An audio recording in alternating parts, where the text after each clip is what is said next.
जैसा कि माद्रा का सुसानो डार्क ब्लू है, वो उसके डार्क साइड को दिखाता है। लेकिन सबसे यूनिक बात ये है कि सिर्फ एकलौता माद्रा का सुसानो ही ऐसा है जिसके कि शायद 3 चेहरे हैं या 4 चेहरे हैं, मुझे याद नहीं आ रहे। लेकिन इसके अलावा 4 हाथ भी है एंड चारों हाथ में एक एक स्वॉर्ड है, जिसकी वजह से माद्रा का सुसानो इतना पावरफुल है कि उसके एक स्वॉर्ड के स्विंग से ही माउंटेन्स 2 टुकड़ों में कट जाते हैं। जहाँ उसने अपने अनकम्प्लीट सुसानो की मदद से ही 5 कागेज को उनकी नानी याद दिला दी थी, जबकि माद्रा उतना सीरियस भी नहीं था फाइट में। जिसके के बाद सारे कागेज ने एड़ी चोटी का दम लगा के माद्रा के अनकम्प्लीट सुसानो को डिस्ट्रॉय किया था। लेकिन उसके बाद माद्रा उन सबसे क्या बोलता है, 5v1 is not a fair game. अगर तुम सब 5v1 लड़ो तो क्या होगा। जिसके के बाद माद्रा अपने 5-5 क्लोन्स बना के सब कागेज के सामने भेज देता है लड़ने के लिए। लेकिन बात यही खत्म नहीं होती। माद्रा आग में घी डालते हुए बोलता है कि क्या तुम चाहते हो कि ये क्लोन्स सुसानो यूज करे। जिसको सुनने के बाद लिटरली सारे कागेज की फट जाती है। मतलब समझ रहे हो, माद्रा का सबसे बड़ा फ्लेक्स है ये उसके चाक्रा रिजर्व को लेके।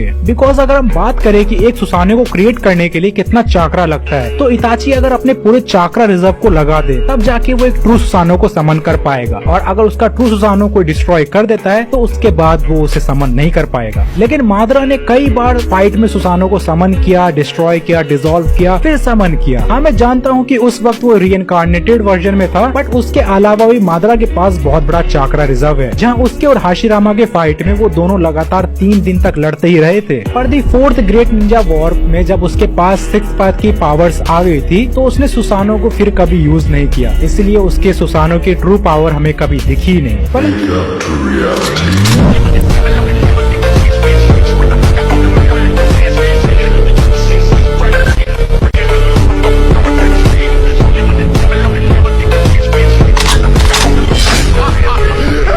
戦いを実感できるぞ。